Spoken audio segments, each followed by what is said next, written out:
Welcome to the Astro Psyche. This is your weekly astrology forecast for June 16th through the 22nd. This week is about finding your path forward. We have several transits that have big, expansive energy, a little bit of contraction, or sometimes it can be a feeling of crossroads with the energy this particular week. We have the sun moving into the sign of Cancer. Happy birthday to my Cancer people. This, of course, initiates the solstice, the moment of the sun symbolically, from our perspective, standing still.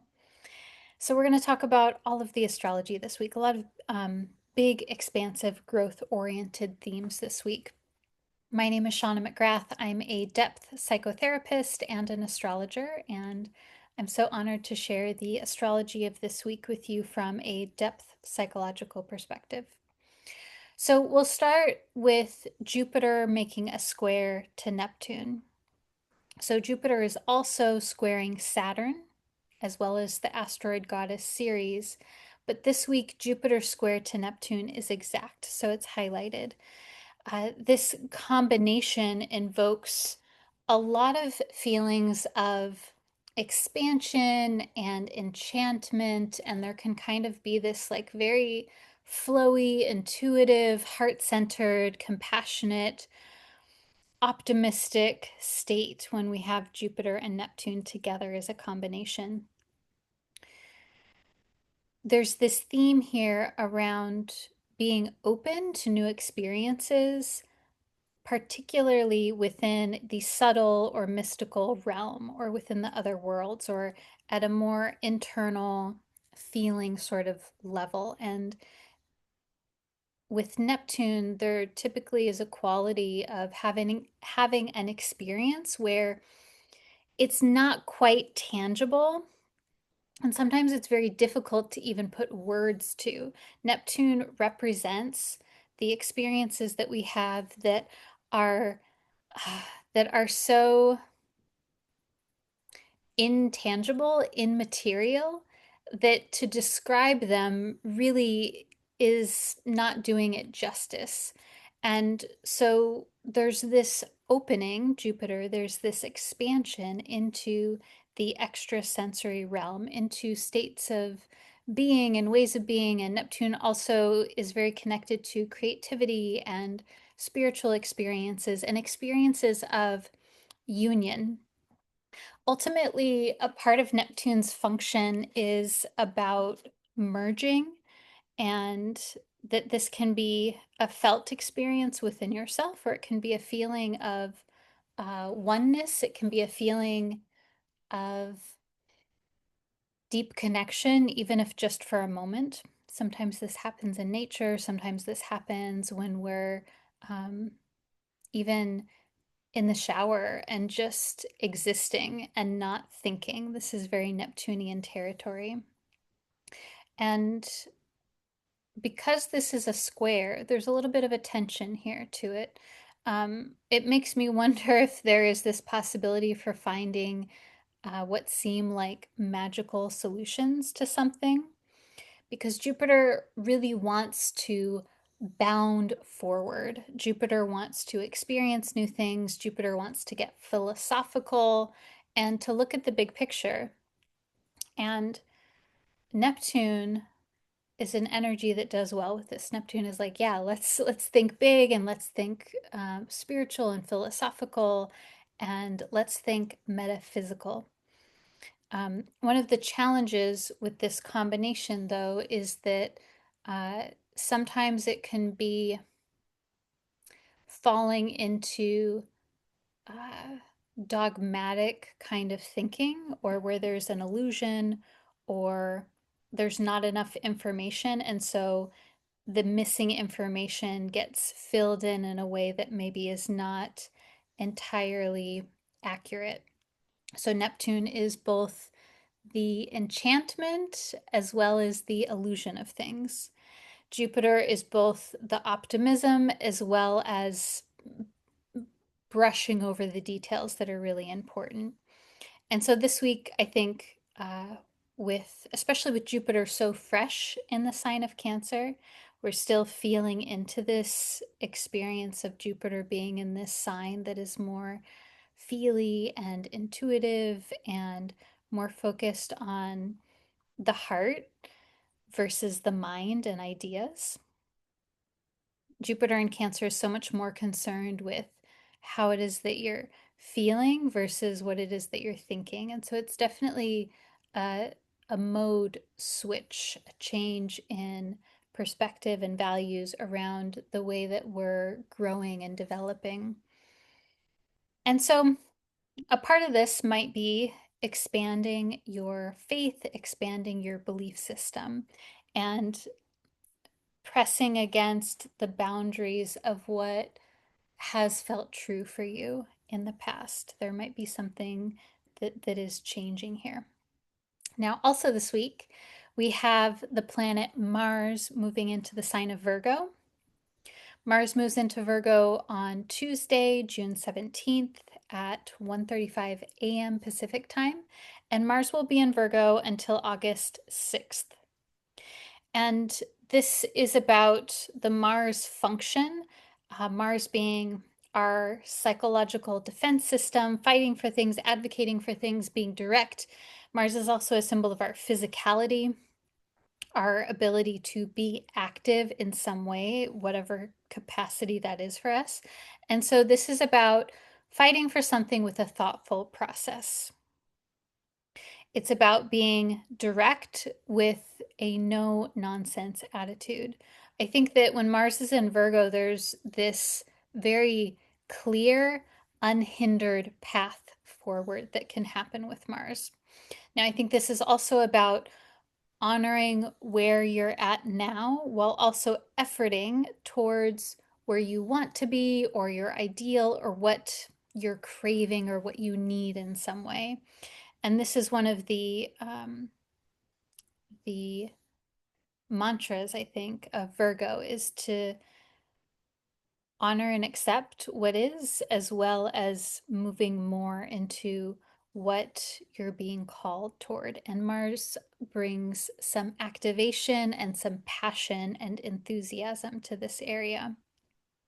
Now, also, we want to keep in mind that Mars initially activated the Leo area in November last year, because Mars went retrograde in Leo in December, stationed direct in February in Cancer. And so Mars has really been emphasizing, like underlining the areas of Cancer and Leo for many, many months.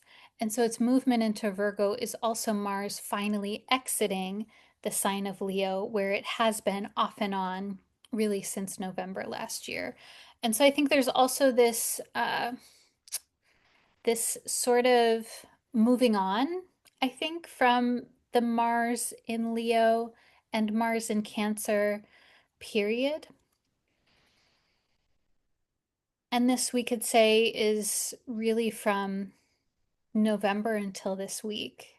And so Mars in Leo is so much about how we can be direct and stand up for ourselves in a way where there is enthusiastic creativity about that process. And Leo is so much about needing to feel affection and being able to give and receive affection and love and spontaneous self-expression.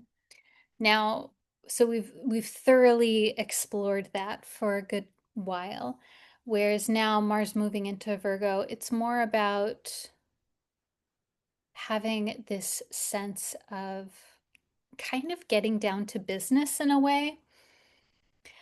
I think that Virgo has such a thoughtfulness and thoroughness to it.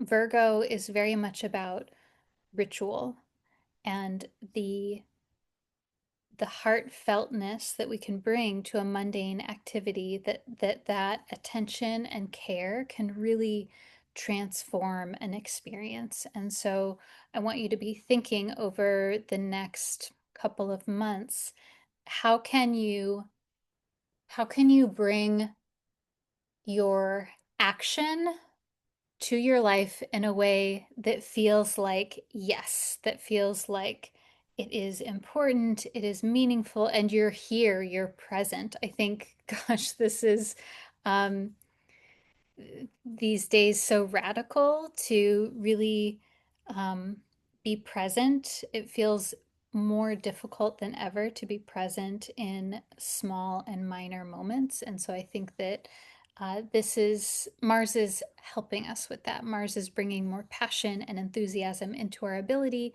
to be here now with what is. And then the next moment we are here then, and then the next we are here then. And we're really acting with integrity within each step, which is Virgo. Virgo's all about one step at a time. Mars is also making a sextile to Jupiter. And so this just adds a little extra support. And it can be support from others, from people in your community. It can be support via the unseen realm. It can be emotional support. There's just a little extra. I think also it could simply be sort of a subtle way of expanding Mars too. And so I think even more reason to find ways of taking action or being direct in a way that feels good for you, in a way that feels like it is meeting your needs. The last thing I'll say about Mars, maybe for a moment, is that um, Mars has a very different capacity from Saturn. Saturn is about putting effort in over a long period of time, whereas Mars is more about a burst of energy. And we all have different um, levels of resilience, either emotionally, physically, psychologically. And a part of tending to our Mars function is knowing when we are reaching our max capacity, um, hopefully well before we get into a burnout. And again, when I'm talking about this, I'm thinking about um, being maxed out mentally, emotionally, physically, spiritually. It doesn't have to just be physical. And um, Mars is so much a symbol of our fence or our boundary or our max point.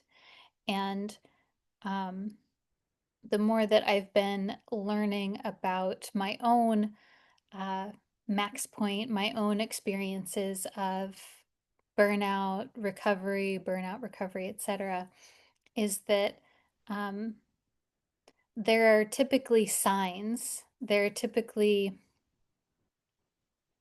symptoms, signs, inklings that we're getting close to the max point.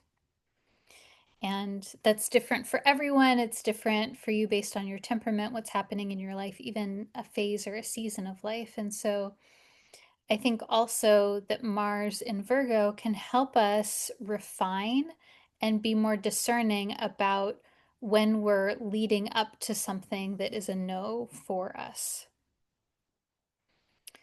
And what does that look like? When do we know? When do we know with a K that there is a no with an N? And that there can be a direct no nonsense about this. There can be a sense of, I think the other thing about Virgo too is that Virgo can be very clear, and there's there's sort of there's not like the emotional overtone because it's like this is the way that it is and this is what is needed for a system to operate. And your psyche is a system and it requires certain things to function and operate in good order. And Mars is really helping us with this. Now, also this week, before the sun moves into the sign of Cancer, the sun in Gemini will make a subtle sextile aspect to Chiron. And so this, I think, really brings again, this is subtle.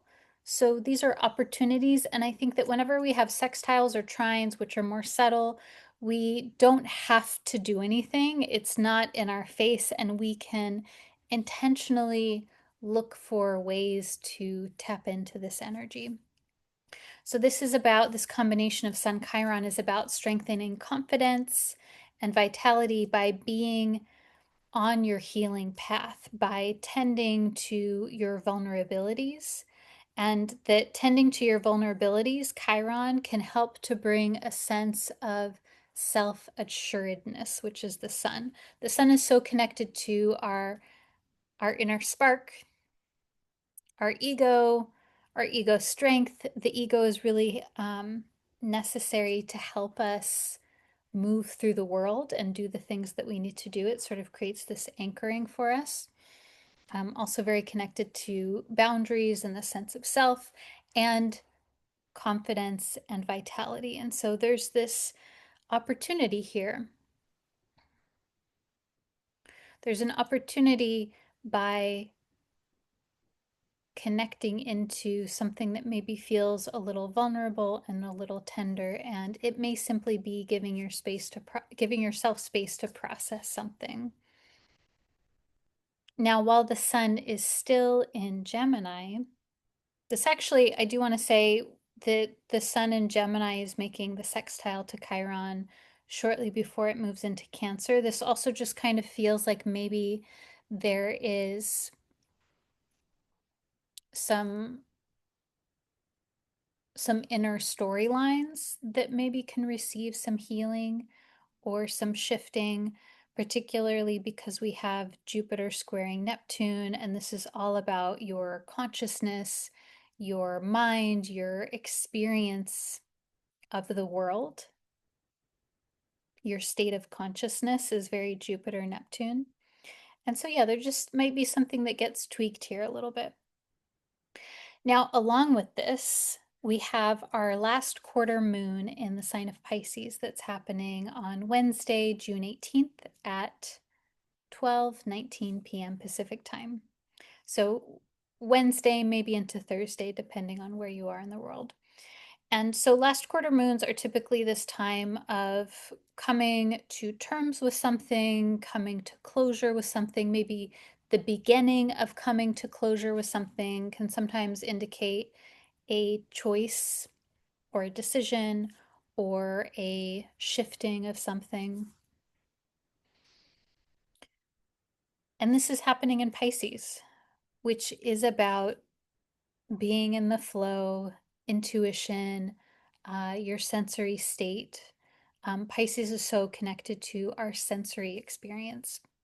And so I think that this last quarter moon, and I'm kind of keeping in mind it's the last quarter moon, which is about resolution, starting to allow things to transition as they need to, or moving more fully into what is working. That combined with the sun making this sextile to Chiron, I think this is about finding your flow and allowing yourself to be guided on where to go from here. There's this tone around I don't quite want to use the word surrender because it feels like not quite that soft, but it's sort of like feeling your way forward versus deciding and making something happen. This entire week actually feels much more gentle than that. This week feels like noticing what is opening, noticing where you feel like an internal yes, where you feel like, maybe you've had this experience before where you want one thing to happen, but it's like not, it's just not working, it's not clicking, you're not getting traction on it. And it just kind of feels like, ugh, even though that's what I want intellectually in my mind, in the ego way, it's just I'm just not feeling like it is quite the right thing, either in general or maybe not right now. Um, and so this is about feeling into what wants to happen through you. Um, and I will also say, because it's Pisces and it's mutable, sometimes there may be a solution that involves multiplicity, either multiple things, or maybe there's a timeline situation around multiple things happening at different times.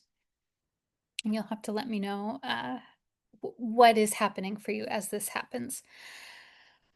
And we have this last quarter moon sort of happening squarely in the middle of the week, too. And so there can sometimes, with any square, there is like this kind of lead up and build up and then a releasing, like an exhale. And so I kind of feel like, particularly because the sun moves into Cancer on Friday, it kind of feels like there's a little bit of a buildup and sort of feels more like not quite like a buildup emotionally like a full moon necessarily, but it kind of feels like there's something that is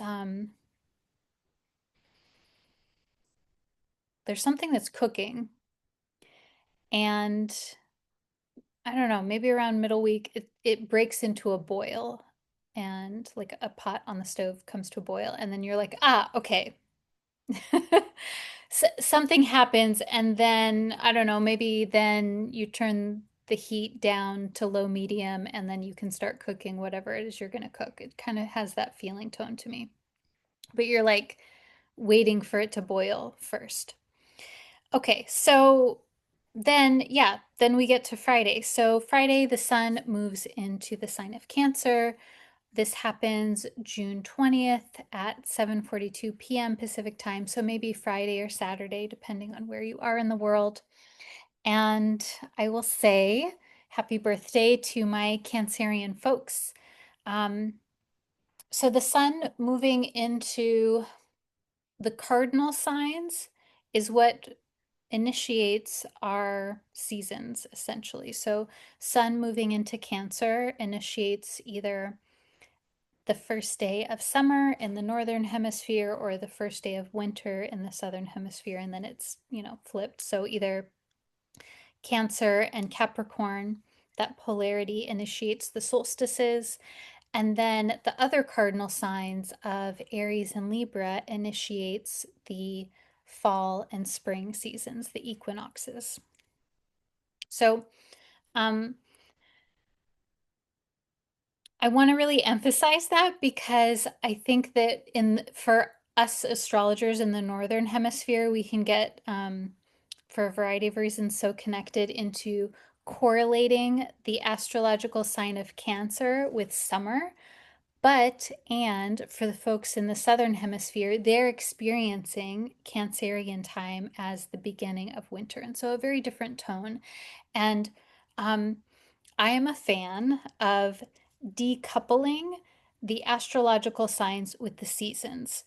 I think that it can make sense, we can make it work, but I think for me, just personally, I really love leaning more into understanding the astrological zodiac signs via their element, which is fire, water, earth, air, and their modality, which is cardinal, fixed, and mutable. For me, that just feels so rich. And then I don't need to pull in the seasonal element, which changes depending on where one is in the world. Anyways, okay. Thank you for listening to my little divergence there. So, that being said, the sign of Cancer is a water sign. So, very much about the fluid experience of water flowing and water having so many different states that it can be in. It can be a liquid, a solid, a gas, etc. Probably other things that I'm not thinking of at this moment. And water benefits from having containment because water can just it can just flow all over the place. If it's a liquid, it can be like, ooh. And um, also, water has this strength to it. Water can carve out valleys over long periods of time. And so water has such this mutable, changeable, cancer, the sign of Cancer is a cardinal sign, it's not mutable, but water in itself has this very changeable, shape-shifty kind of quality to it. And so the water signs of Cancer, Pisces, and Scorpio all kind of have this like fluid, flowy, shape-shifty kind of quality to them. Now, the sign of Cancer is also a cardinal sign. Cardinal signs are about initiating something new. Cardinal signs really crave a new beginning, movement, and not just movement, but like pushing something forward. Things need to be happening when we're talking about a cardinal sign. There's kind of this enthusiasm with a cardinal sign that I think if that gets blocked in some way, it kind of creates like a backup or a backlog, so to speak. And so when we move into the sign of Cancer, this is the sun, our community collective spotlight, what we're focused on, what we're thinking about, um, and where our attention is oriented. So for all of us, we're bringing ourselves more into this focus of feeling and moving and making stuff happen and making stuff happen and beginning new things. And there's also, in addition to that, these themes with Cancer around illuminating issues involving caretaking, community, nurturing, watery things, whether that is um, water in our natural world or watery things, fluid things in the body system that involves fluids in some way. Um, Cancer is also very connected to healing and protection and intuition, our emotional body and emotional security. And so all of those themes are just simply more at the forefront, more of a focus over the next month.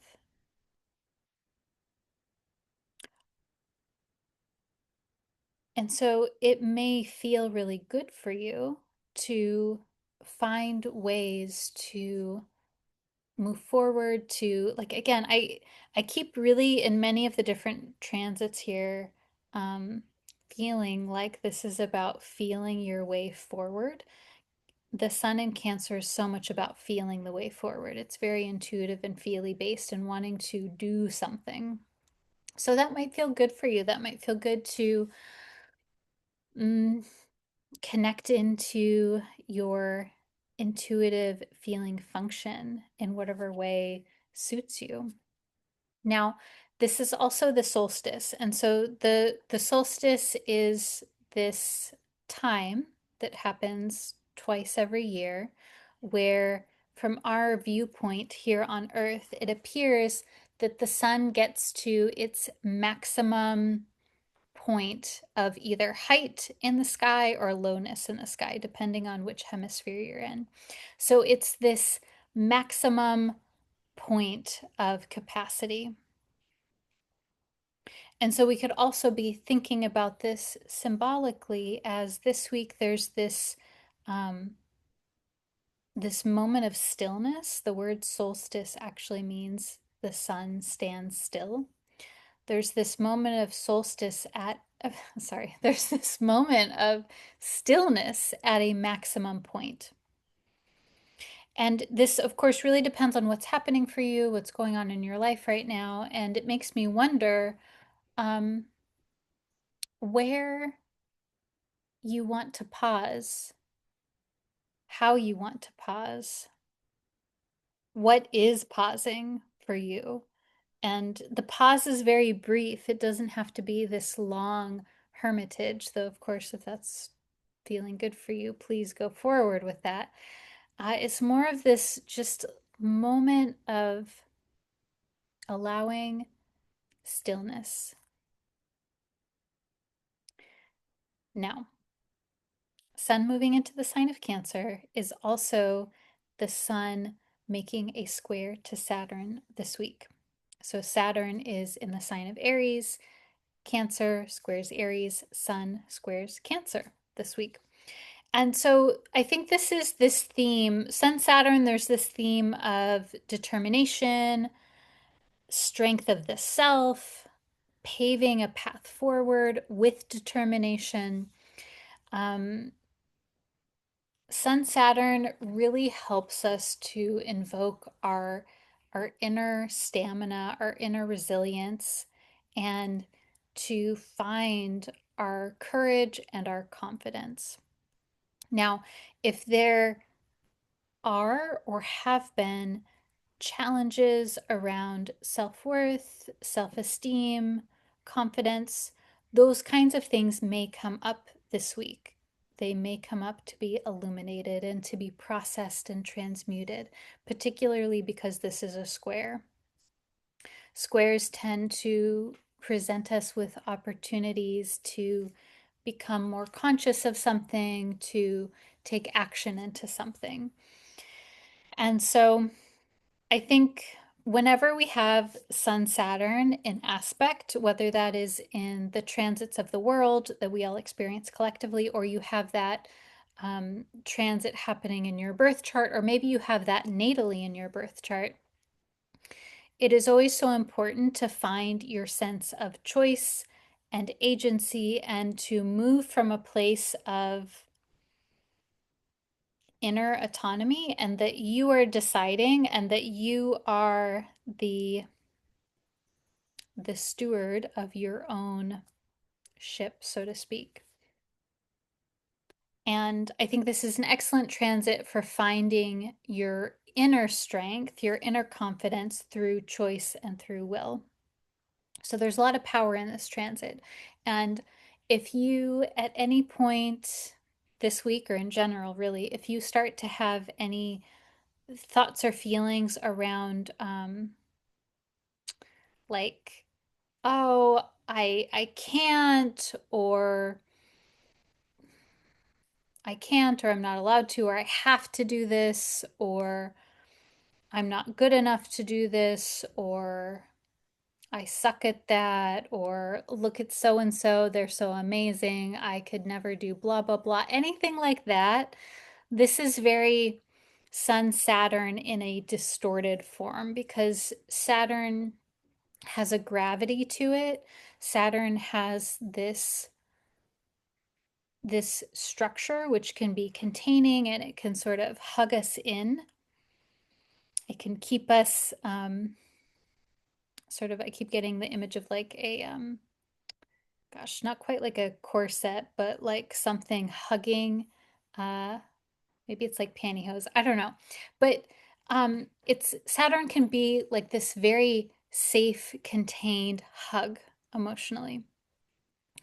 And sometimes the pressure can be too intense.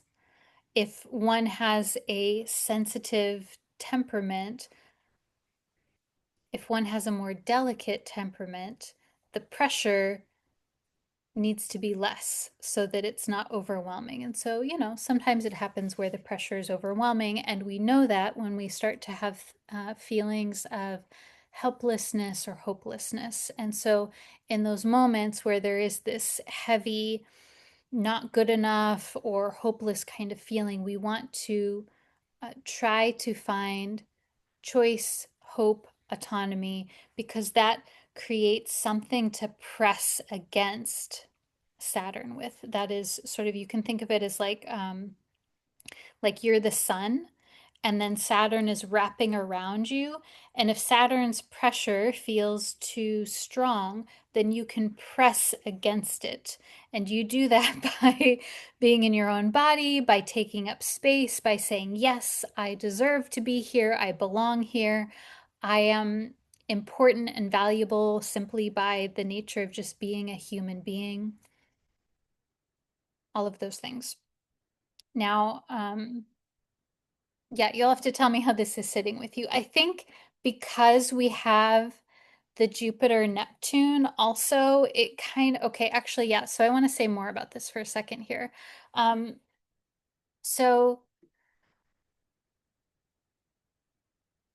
I'm just taking in the chart for a moment here as I'm talking about this. So we have the Sun joining Jupiter, and Sun and Jupiter in Cancer are making a square to Saturn and Neptune. I think I said a T-square earlier. I don't know why I said that. That's not true. It's just a square, but it's a powerful square because there's four very important planets that are involved. And so this combination to me feels, it's sort of interesting because we have the Sun and Saturn, which are these very active, dynamic, more yang kind of planets. Both the Sun and Saturn often are connected to our experience of paternal figures or authority figures or people in leadership roles. And so there's kind of this, with Sun Saturn, it can sometimes invoke our feelings um, about paternal figures or people who we feel like they have some say about our life. And how we manage that, like how we feel strong and powerful from the inside out is very Sun Saturn. And then in contrast, we have Jupiter and Neptune here. And these planets are, I think Jupiter kind of has this more extroverted yang kind of quality to it as well. But Neptune is this flowy, soft kind of energy. Neptune is about dissolving and imagining and surrendering to the moment. And Jupiter is like, yeah, let's do that. Let's imagine what's possible. And so there's sort of this conundrum here, which is the nature of a square. There's sort of this push and pull kind of quality around imagining what's possible and then being with what is and what is realistic. And so there might be kind of this tension there around that. I think that whenever we have a tension like that, it it usually pulls something out of us. It helps us move through something.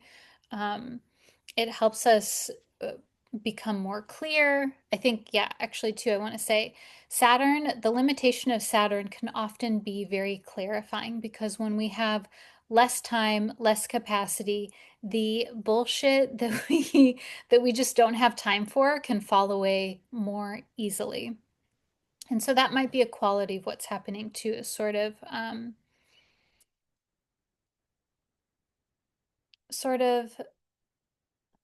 allowing yourself to imagine, and then also within that imagination, feeling into what what is now and what is real and what can be real more immediately.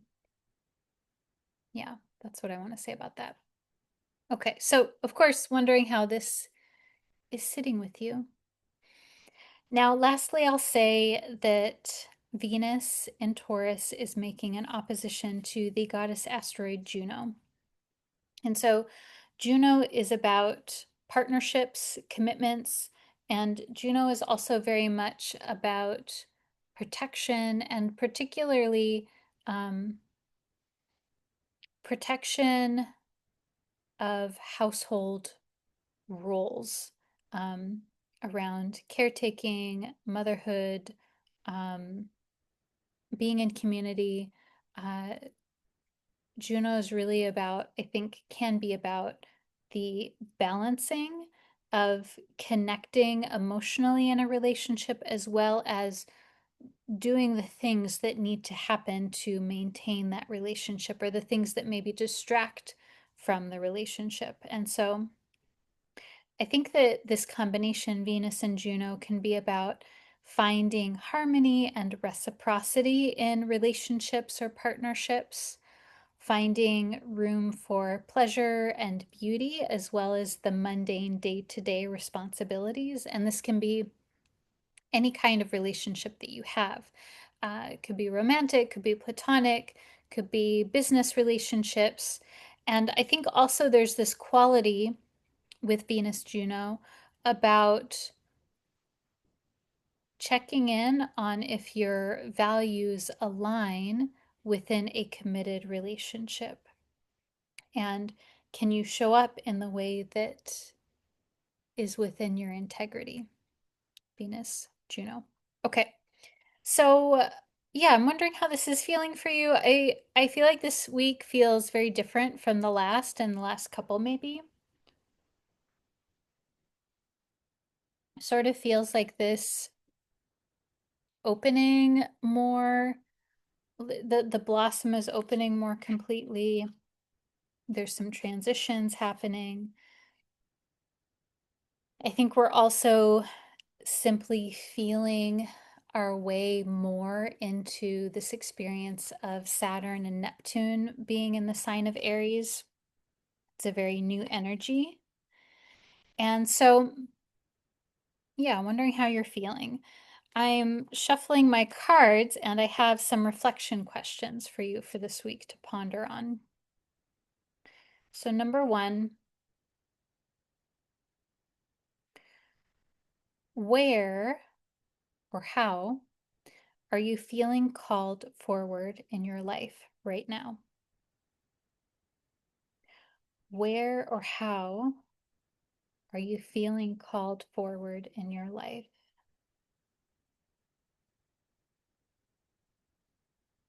Number two,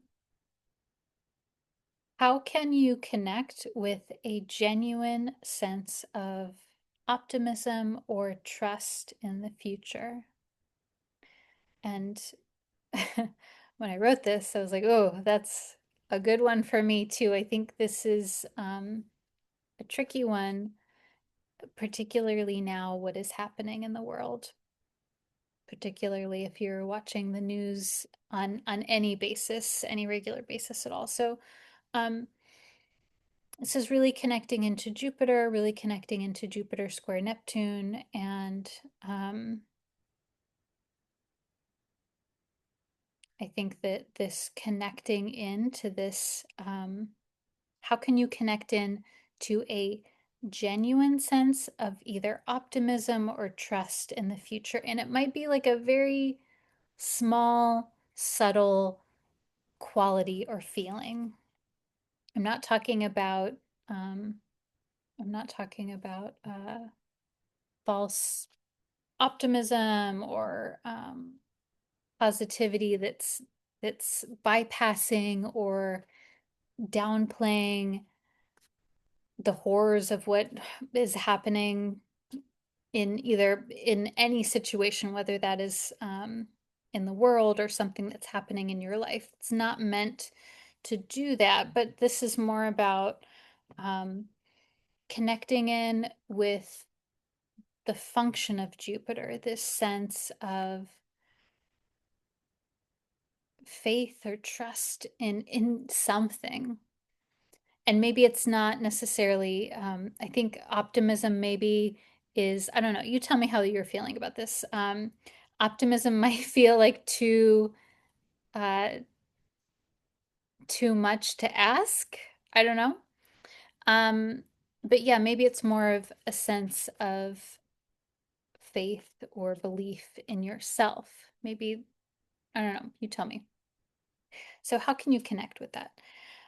Reflection question number three is what's requiring your attention at this time? What is requiring your attention? What is like needs needs some loving care from you? Okay.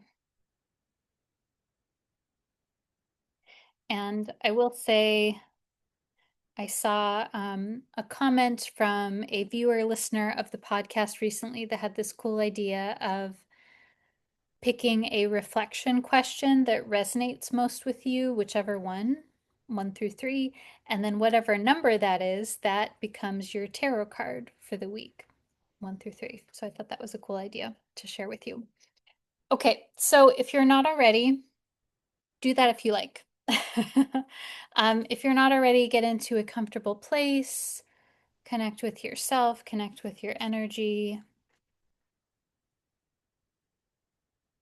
You can imagine yourself contained within this beautiful bubble of light.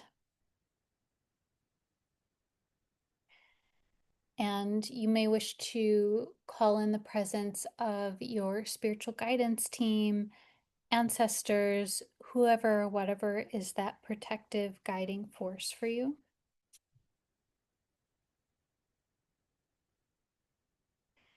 And from this place, maybe a question, a curiosity, a wondering arises.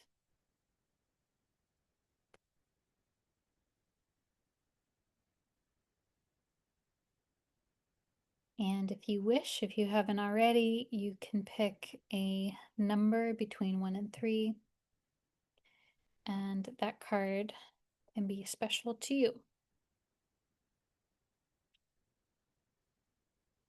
Okay.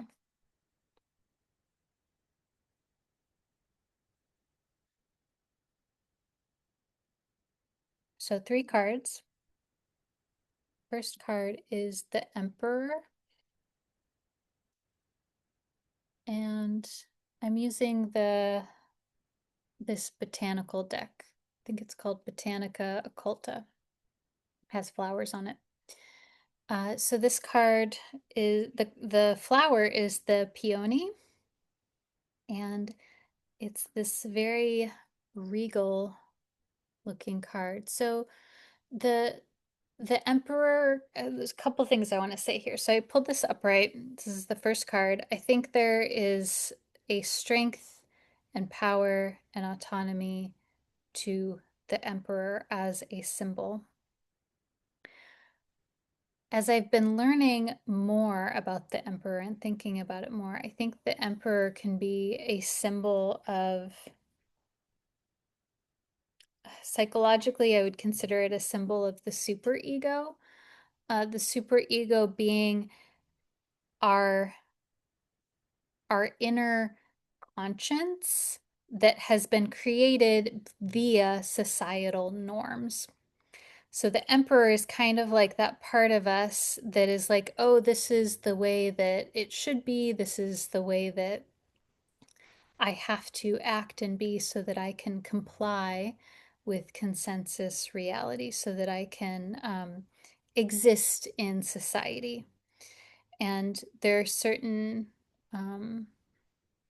strong societal norms that we follow.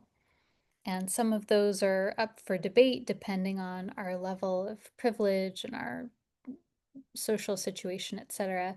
But most are pretty firm. That we need to. Most of us need to work and make money and pay bills and pay taxes and those kinds of things. This is all. The emperor is sort of like the structure of society, and I think that the emperor can also be a symbol of governing bodies in some ways. And so that's the more kind of like literal interpretation. I think if we're to take this more psychologically, the inner emperor is the part of you that, well, let's see, what do I want to say about this? I think the inner emperor is the part of you that's like feels very clear about what is good for you, what is not good for you, sort of like the things that work for you and don't work for you, and um, kind of feels in some ways like boundaries or non-negotiables. Um, and I think sometimes those can be flexible, sometimes those can be more rigid, sometimes those can be our own boundaries, sometimes those boundaries can be things uh, that we've been told by other people. And so I want to read more of the cards here, but there's something here around your sense of inner authority, your inner power, your ability um, to decide and to execute how things go down. there's something here. And this card to me feels very Sun Saturn. Like there's something around determination, strength of the self, and yeah, I'm not quite sure. So I'm wondering what comes up for you around that card. The second card is the Page of Cups. And so I did pull this reversed. Um, Pages are sort of the beginner's mind, and pages usually are these messengers. They can symbolize that there is information that is coming to you, that someone is going to share information to you, or something new is going to come through a dream. Pages are also very transitionary. They symbolize that there's something that's changing, there's something that's coming into being. The Page of Cups in general is about embracing your eclectic, creative, unique way of being. The Page of Cups really speaks to honoring your uniqueness and embracing it, and that it's a reminder that we need you to be the way that you are. That you are the way that you are for a reason, even if that is weird. Like, we need your weirdness, we need your creativity, we need your um, different way of processing information. Now that I pulled this reversed makes me think that maybe there's possibly a little bit of hesitancy or embarrassment, or feeling like the Page of Cups to me reversed also kind of feels like masking in a way, like maybe um, masking your true expression has been or is necessary for some reason. And also, just when I'm looking at this card, it kind of makes me wonder if you're I'm just thinking about the cup like dumping water out. Like, is your energy being mm, is it being dumped out in some way that's not regenerative for you? And I'm kind of thinking about that too, because I'm feeling into the Emperor card and then the Page of Cups. It's like, yeah, what's happening here? Do you feel like you're being forced to constrain or dampen your self-expression in some way? Or maybe your intuition is feeling constrained in some way. I'm not quite sure about that. Um, the last card is the Judgment card. Okay, so I think, okay, I have some thoughts now. So, Judgment is ironically about releasing self-judgment. Judgment is about showing up and saying, yes, this is who I am, this is where I am, this is the person that I am today, this is where I am on my journey. And being really honest with yourself and with others. And of course, this is not always possible. Um, Depending on what the situation is and what the setting is, there can sometimes be a sense of hiding. And so, um, as I'm looking at this, yeah, there's something here. The Emperor to me kind of feels like maybe possibly you're processing some inner harshness, or maybe it's not inner harshness, maybe it's like a feeling of like, like, can I do that? Is that possible? Do I have the skills or the experience or the know-how? Do I have the capacity to be able to do something that maybe requires a lot of you? And that through that, through like, there is something here around taking a chance, around throwing the spaghetti at the wall and seeing what sticks. There is something there. And then through that process, there is this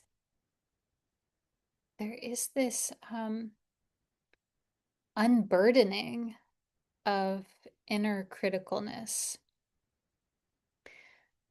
The Emperor and the Judgment to me feel kind of like pillars on each side of the Page of Cups. Like these are very strong cards. They have like there's like a strong backbone to them. And then the Page of Cups is this flowy, soft, sensitive kind of quality. And there's something here around building up the resilience to be able to express and create and share. And also, uh, when I'm looking at this, it's like Page of Cups. There's Page of Cups maybe is your sensitivity, your intuition, um, your inner experience, and that really needs to be protected. And there are certain things, this is, in my own experience and in my clinical practice, often um, when we are sensitive people, we are impacted more by sensory experiences, by being in social situations, just by the day-to-day things. And so that typically means that we need to do additional things to take care of ourselves, whether that is reducing expectation or taking on less work if that's possible, making different choices. And I think that's kind of what the Emperor is about. The Emperor maybe is about making different choices to suit your sensitivity. And then that brings a sense of freedom and like really strong inner expression that can be shared with the world. All right, that's what I have for you today. I am wishing you a lovely week, wishing you so much ease and safety and security throughout the week and beyond. And I'll see you soon. Bye.